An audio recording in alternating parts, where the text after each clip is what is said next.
खुशी खड़ी रुके ना एक घड़ी, एक पल है जिंदगी, एक पल कुछ भी नहीं।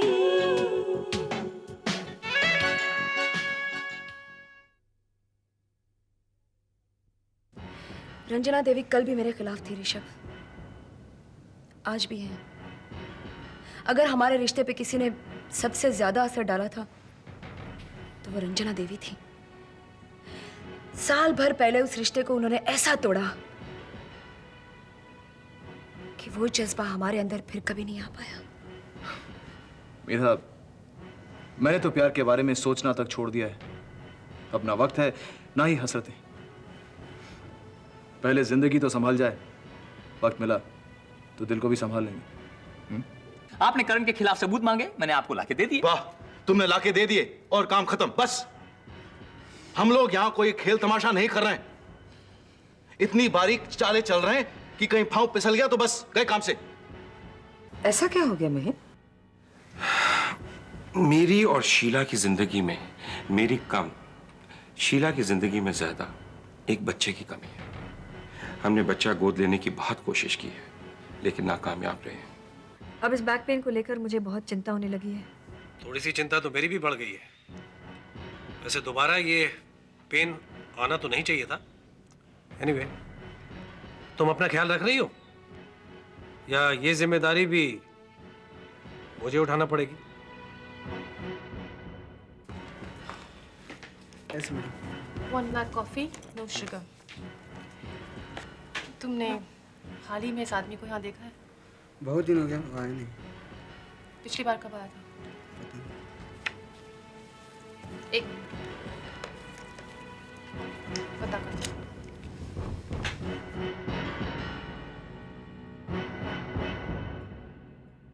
पहचान लिया? बेशक पहचान लिया। Once again, I am really sorry. It's all right. कैसी हो तुम? मैडम, आपकी ब्लैक कॉफी। Thank you. उस आदमी का कुछ पता चला? जी नहीं मैडम। पता लगा के रखो, मैं 1-2 दिन बाद फिर आऊंगी। Yes madam. देविका, ऐसा लगता है तुम तो जासूस हो गई हो। डिटेक्टिव देविका।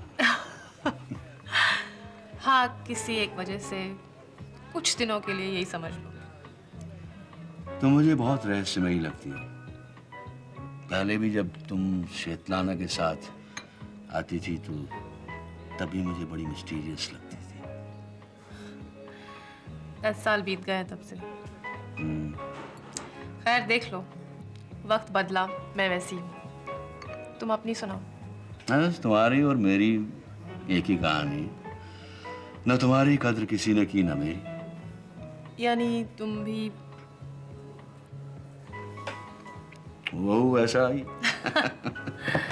शादी की आर्यमन? करता तो तब जब हो पाती। दिल पर ज्यादा जोर देने वाले दिल की ही मौत मरते हैं। क्यों? शादी करने लायक कोई मिली नहीं? मिली थी, 12 साल बाद फिर मिली, लेकिन उसका 12 साल वाला इनकार अभी तक कायम है। क्यों? मैं तुम्हें घर छोड़ दूं? किस तरफ जा रहे हो?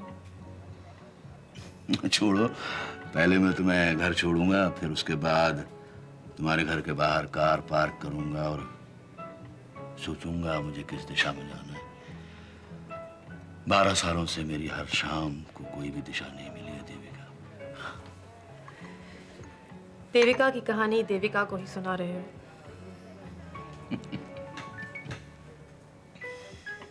तो तुम मुझसे ये कहने के लिए मिलना चाहती थी?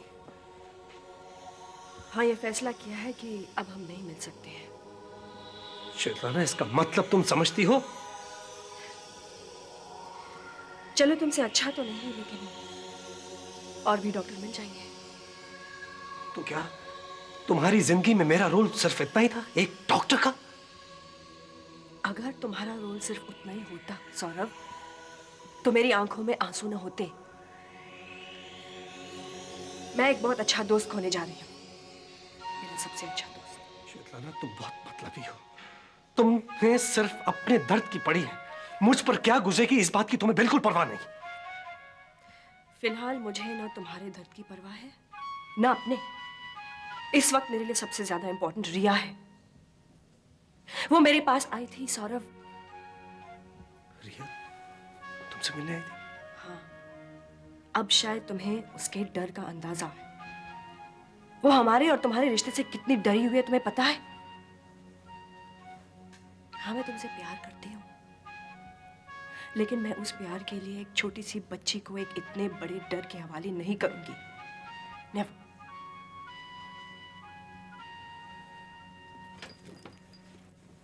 बाय।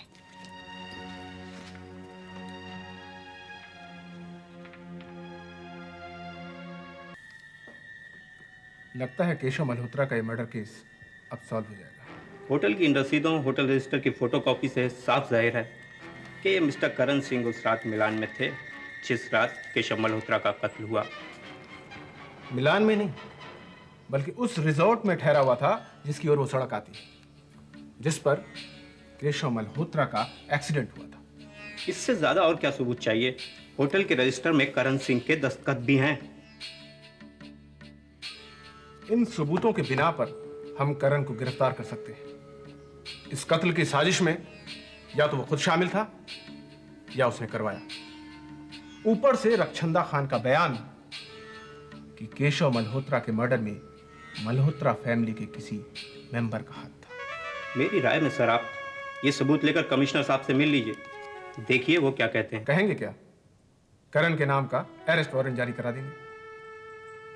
और केशव मल्होत्रा के मर्डर करने का मकसद बिल्कुल साफ है कि करण रंजना देवी की नाजायज औलाद है।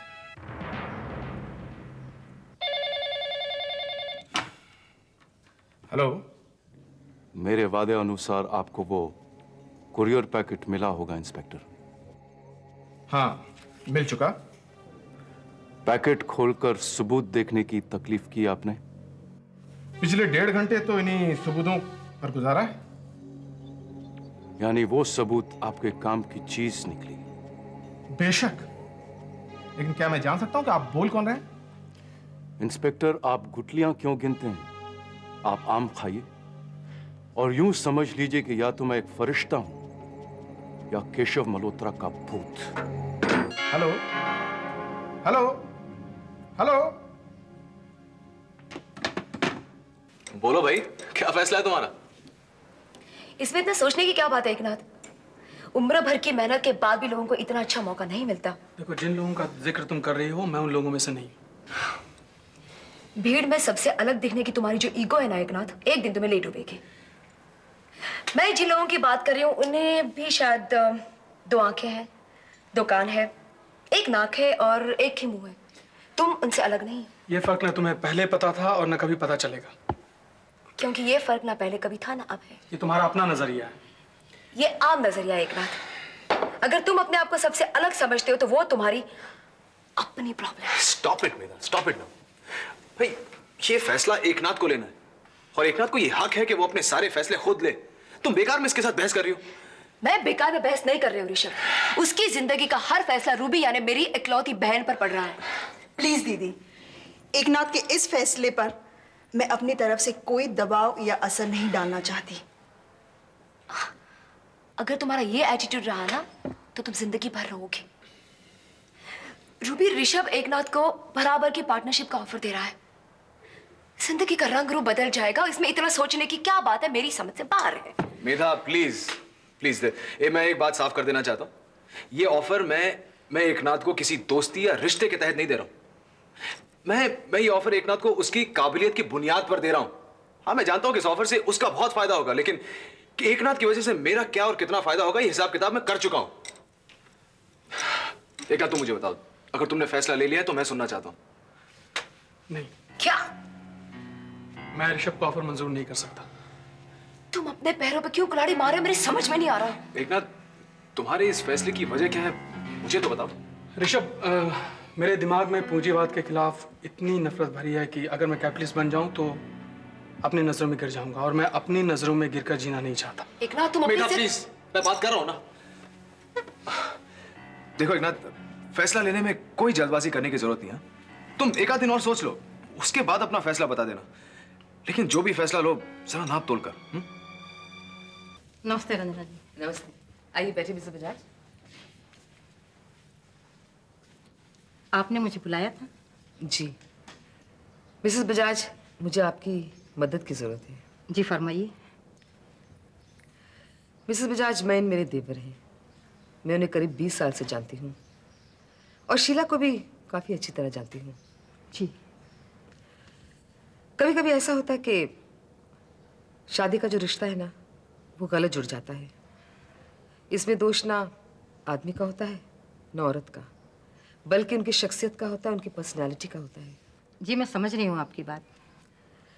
मैं जानती हूँ कि दोनों तलाकशुदा हैं, लेकिन अगर वो बच्चा गोद ले लेंगे ना तो बहुत अच्छे माँ बाप साबित होंगे। और फिर मिसेस बजाज, आपको डर किस बात का है? वो मल्होत्रा खानदान में पलेगा, मल्होत्रा खानदान का ही कहलवाएगा। और अगर कहीं परवरिश में थोड़ी सी कमी होगी ना तो ये रिस्पॉन्सिबिलिटी मेरी है, गारंटी मेरी है। अगर आप इतने दावे के साथ कह रही हैं तो मैं खुद गारंटर बनकर कोशिश करूंगी कि वो बच्चा गोद ले सकें। Thank you so much Mrs Bajaj. लेकिन कुछ कायदे और कानून हैं जिन्हें फॉलो करने में कुछ वक्त तो लगेगा। मैं जानती हूँ, but as a personal favour ये काम जितनी जल्दी हो जाए प्लीज करवा दें। मैं पूरी कोशिश करूंगी। Thank you. अच्छा अब मैं चलूं? अरे चाय तो पी के जाइए। नहीं, मैं थोड़ी जल्दी में हूँ। अच्छा थैंक यू।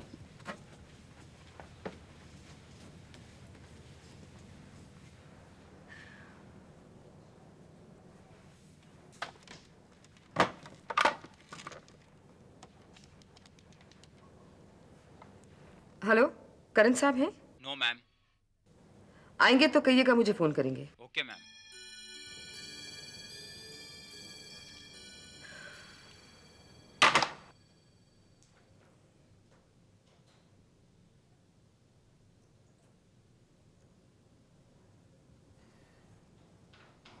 बेखुदी सितारों की, आवारगी महताब की, बेचैन है रात, बेहाल हूं मैं। हाय उफ, ये मोहब्बत।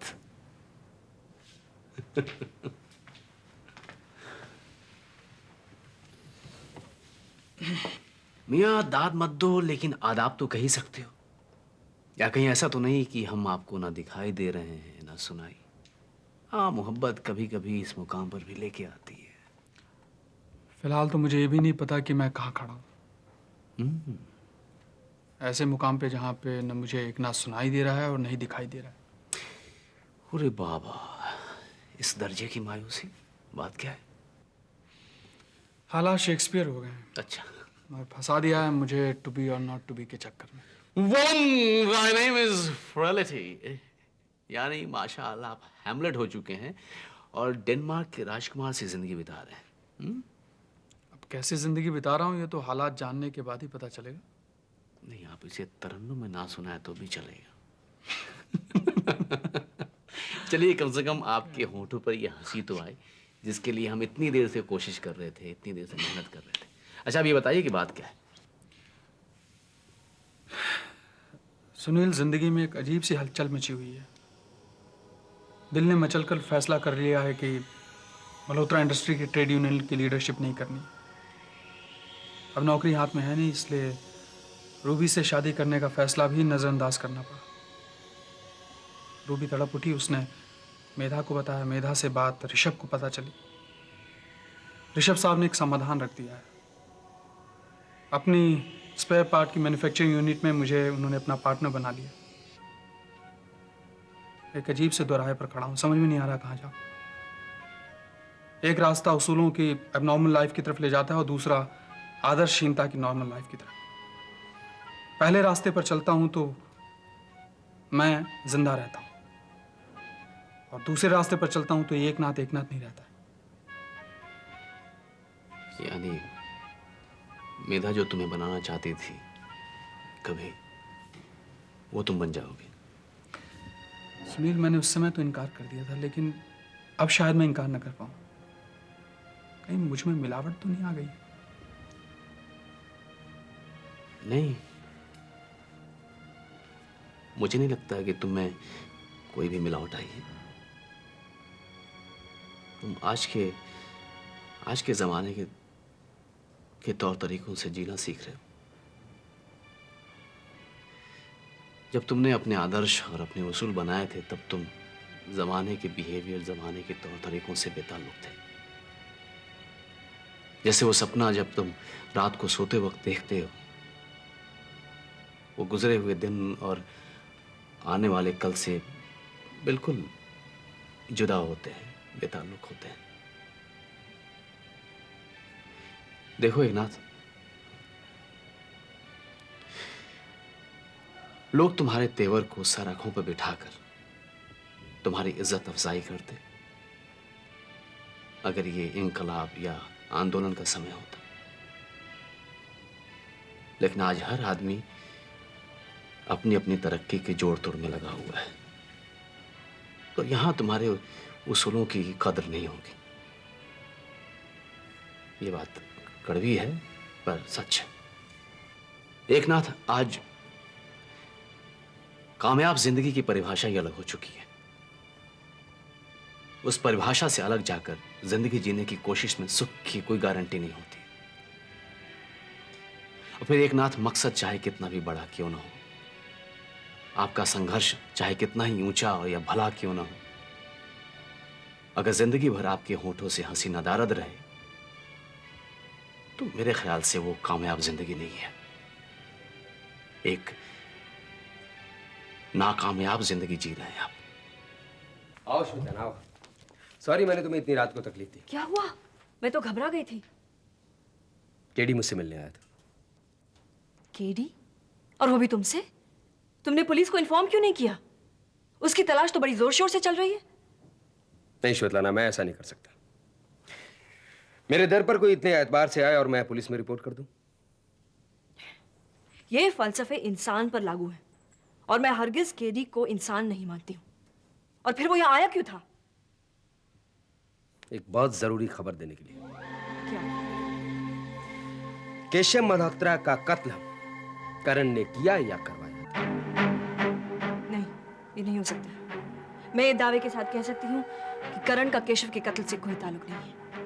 ये दावा तुम किस बिना पर कर सकती हो? मेरा दिल जानता है कि करण ने और मेरे पास बाकायदे सबूत है जो करण का ताल्लुक साफ साफ जाहिर करते हैं।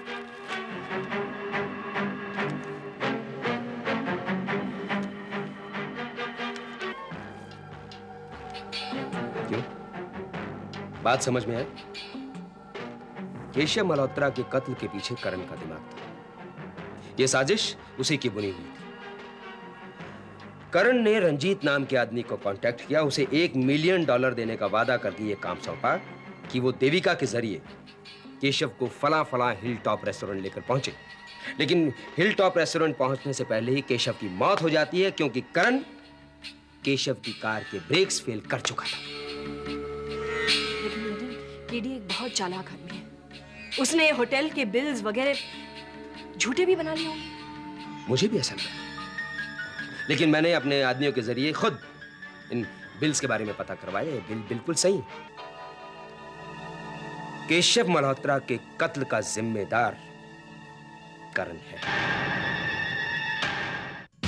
शान की खातिर जान की बाजी, मान की खातिर ईमान की बाजी,